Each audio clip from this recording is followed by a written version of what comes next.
अस्सलाम वालेकुम। आज मार्केट 276 पॉइंट प्लस क्लोज हुई है और वॉल्यूम जो है वो कल से कुछ बेहतर है। कल 163 मिलियन का काम हुआ था, आज काम हुआ 186 का, परसों हुआ था 209 मिलियन का। तो मार्केट थोड़ी सी न्यूज़ बेस्ड चल रही है, कोई ख़ास न्यूज़ है नहीं, लेकिन जो आपका ऑयल है वो $2-2.5 जो है वो कम हुआ है, लेकिन न्यूज़ इस तरह की कोई पॉजिटिव नज़र नहीं आई मुझे। तो सीधे चलते हैं जी हम। अच्छा, मार्केट के बारे में मैं आपको बता दूं, मार्केट जो है वो बहुत अच्छे तरीके से स्ट्रगल कर रही है और कोई परेशानी नज़र नहीं आती है।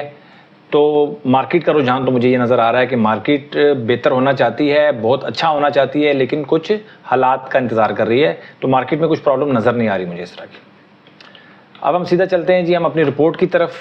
और सबसे पहले जो लोग सिंपल चीज़ों को पसंद करते हैं उनके लिए मैं ज़रा डिस्कशन कर लेता हूँ।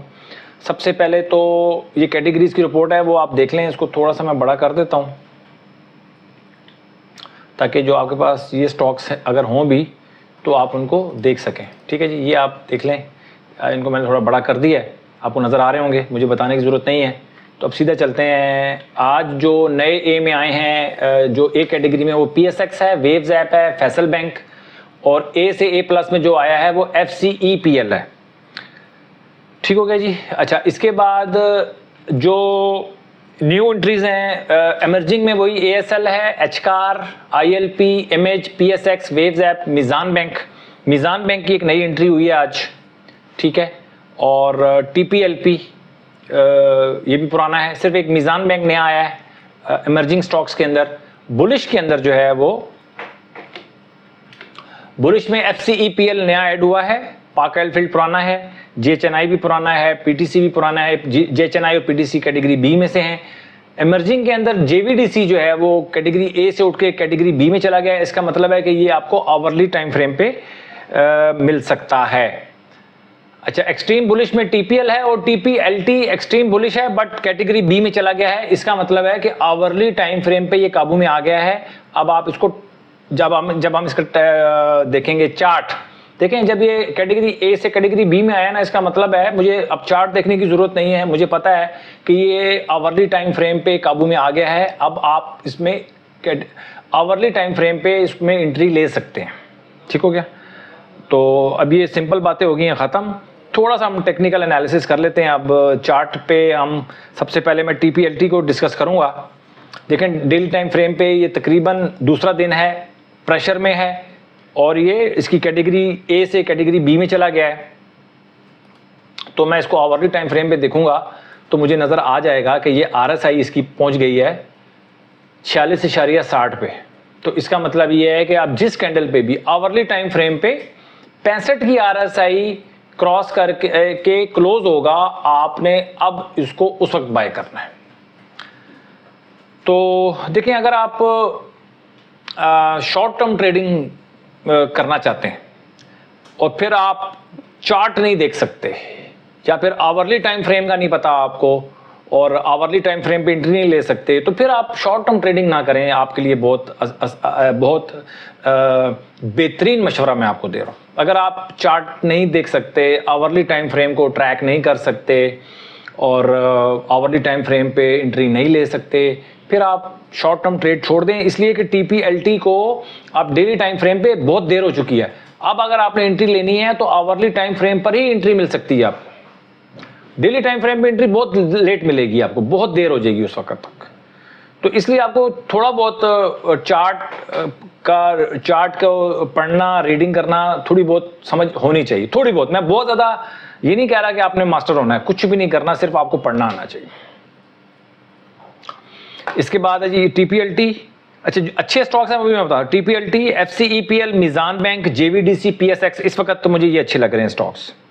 अगर हम एक सिंपल बात करूँ तो फिर FCEPL जो है हमारा, ये फ्राइजलैंड कैंपिना एंग्रो पाकिस्तान लिमिटेड, इसके अंदर अगर हम देखें तो डेली टाइम फ्रेम पे ये बुलिश है स्टॉक और मुझे लग रहा है कि ये आवरली टाइम फ्रेम पे आपको एंट्री दे सकता है। आजकल में बिल्कुल दे सकता है जी।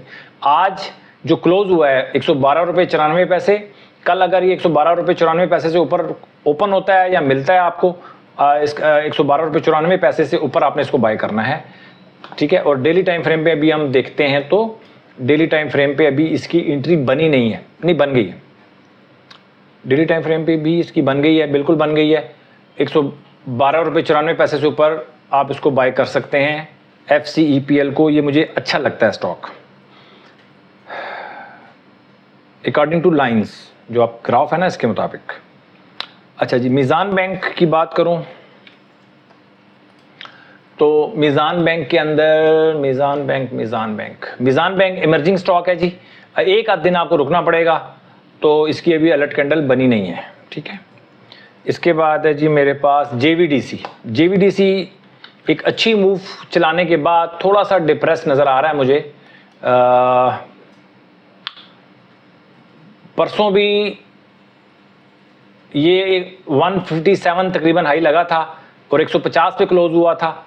उसके बाद कल 153 हाई लगा, 148 पे क्लोज हुआ। आज 148 हाई लगा और 145 क्लोज हुआ, तो थोड़ा डिप्रेस नज़र आ रहा है। तो आवरली टाइम फ्रेम पे हम इसकी एंट्री ले सकते हैं, और आवरली टाइम फ्रेम पे इसकी RSI चल रही है 49। फिर वही बात है कि आवरली टाइम फ्रेम पे 65 से ऊपर जब जिस भी कैंडल पे क्लोज होगा आपको वहाँ पर बाय करना है। इसके बाद मैं PSX की बात करूँ तो PSX डेली टाइम फ्रेम पे हमारी एंट्री बनी थी 52.60 पे तकरीबन, और अभी 46 रुपये 40 पैसे से हाई लगा के ये 43-45 हो गया है। आवरली टाइम फ्रेम पे आप इसको देखेंगे, और आवरली टाइम फ्रेम पे ये काबू में आया हुआ है जी। 57.87 क्लोज हुआ है। 65 की RSI क्लोज होगी तो आप PSX में एंट्री ले सकते हैं आवरली टाइम फ्रेम पे। ये शॉर्ट टर्म ट्रेड वालों के लिए मैं बता रहा हूँ। इसके अलावा जो FCEPL है ये लॉन्ग टर्म के लिए भी अच्छा है, मीज़ान बैंक भी लॉन्ग टर्म के लिए अच्छा है, JVDC भी लॉन्ग टर्म के लिए अच्छा है, और PSX भी लॉन्ग टर्म के लिए अच्छा है। ठीक हो गया। अच्छा, कुछ चीज़ें मैं आपसे दोबारा मैं रिपीट कर देता हूँ कि आपने वॉच लिस्ट लाजमी बनानी है। वॉच लिस्ट के अलावा जो जिसको मैं कहता था, क्या कहता था, कौन से स्टॉक्स, बिल्टी स्टॉक्स जो हैं जो कभी कभार हम इस्तेमाल कर लेते हैं, उनको भी कल मैं डिस्कस करूंगा कि मैं उनको कैसे देखता हूं कि वॉल्यूम वाइज हम उसको कैच करने की कोशिश करते हैं कि वॉल्यूम वाइज हम उनको देख सकें, और 2-3 स्टॉक्स में हम शॉर्ट टर्म ट्रेड कर सकें जो कि हमारे वॉच लिस्ट से हट के स्टॉक्स आते हैं हमारे पास। जैसे मैं 102 कंपनीज की वॉच लिस्ट बनाई हुई है, उन्हीं को देखता हूँ, उन्हीं का एनालिसिस करता हूँ। तो लेकिन इसके अलावा भी अगर 2-3 स्टॉक्स अच्छे चल रहे हों, पेनी स्टॉक्स हों, तो हमें अच्छा मौका मिल जाता है काम करने का। तो उसको भी हम कल से डिस्कस कर लिया करेंगे, ठीक है। बिल्टी स्टॉक्स को भी हम कल से डिस्कस करने की कोशिश करेंगे, उनको भी लेके चलने की कोशिश करेंगे, ताकि हर किस्म का जो ऑडियंस है, हर किस्म की ऑडियंस होती है, तो वो सारी ऑडियंस जो है उनको अपने काम की चीज़ मिल सके। ठीक हो गया जी। यही थी जी आज की हमारी तकरीबन। मैं थोड़ा सा चार्ट पे इसको भी देख लेता हूँ, थोड़ा सा टाइम है, 1 आध मिनट। तो मैं अगर उसको देखूँ KSE 100 इंडेक्स को, तो KSE 100 इंडेक्स हमारा ठीक है, बुरा नहीं है, लेकिन असल तेज़ी जो है वो 175 पे आएगी, तो आराम से 6-7 हज़ार पॉइंट आराम से डल सकते हैं। 6-7 हज़ार पॉइंट्स के बाद डिसाइड होगा कि मार्केट जो है वो परफॉर्म करना चाह रही कि नहीं करना चाह रही। ओवरऑल मार्केट जो है वो अपनी स्ट्रगल कर रही है पॉजिटिव साइड पे रहने की।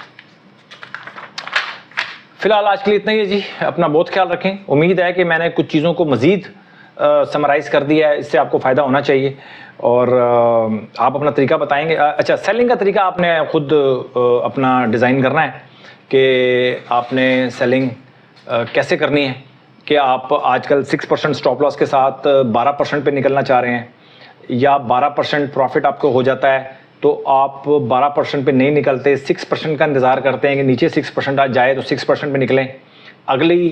अगला पड़ाव आपका 18% होता है। अगर 18% आपको प्रॉफिट हो जाता है तो आप 12% पे निकलेंगे, ठीक है। और अगर इसी तरह 18-24 पे चला जाता है तो फिर आप 18% पे निकले, तो इस तरह ट्रेल भी कर सकते हैं। लेकिन ट्रेल करने से आपको थोड़ी सी कुर्बानी देनी पड़ेगी, और ट्रेलिंग करेंगे लॉन्ग टर्म के अंदर। शॉर्ट टर्म में तो चलें ठीक है, 18-20% 24% पे मैक्सिमम आप निकल जाएंगे। बट लॉन्ग टर्म में जब आप ट्रेलिंग करेंगे तो फिर आप 50 से 100, 100 से 200, 200 से 400, 400 से 1000% प्रॉफिट उठाने की पावर जो है वो आप अपने अंदर पैदा कर सकेंगे और अपने अंदर कैपेसिटी पैदा कर सकेंगे। देखिए सबसे पहले कैपेसिटी की बात है। कैपेसिटी जो है ना आपकी इतनी होनी चाहिए कि आप 1000% प्रॉफिट ले सकें स्टॉक मार्केट से। कैपेसिटी नहीं है तो जितनी मर्जी क्लासेस अटेंड कर लें, जितना मर्जी मतलब आपको मोटिवेट मैं कर लूं, जो मर्जी कर लूं, अगर आपके अंदर कैपेसिटी नहीं है तो आपको रोक तो कोई नहीं सकता। सेलिंग का जो बटन है उसको, वो तो आपके हाथ में है, तो उसको तो कोई नहीं रोक सकता। ठीक है जी, ये तो आपने खुद मैनेज करना है। अपना बहुत ख्याल रखें, अपनी इन्वेस्टमेंट का ख्याल रखें। और अगर आप कुछ भी कंफ्यूजन है आपको तो कमेंट सेक्शन में आप नेगेटिव कमेंट भी करें, कोई इशू नहीं है। जो दिल में आता है ना वो आप कमेंट सेक्शन में कर दिया करें। ये नहीं सोचना आपने कि मैं बुरा मना लूंगा। पैसे का मामला है, अगर आपको कोई बात बुरी लग रही है, कोई कंफ्यूजन है, जो आपको लगता है कि यार मैं करूंगा शायद इस बंदे को बुरा लग जाए, आपने फिक्र नहीं करनी। आपके पैसे का मामला है, वो पहले उसकी जो है ना प्रायोरिटी पहले है। तो आप कि पैसे की प्रोटेक्शन को मद्देनजर रखते हुए मैं किसी भी आपके कमेंट का बुरा नहीं मनाता। और आपने कमेंट करना है, वीडियो को लाइक लाजमी करना है। वीडियो को लाइक करने से इस वीडियो की रीच बढ़ेगी, व्यूज बढ़ेंगे, जिससे हमें हौसला पैदा होता है कि यार हमें वीडियोस बनाने चाहिए, लोग इसको लाइक कर रहे हैं। अपना बहुत ख्याल रखें, अपनी इन्वेस्टमेंट का ख्याल रखें। Thank you very much.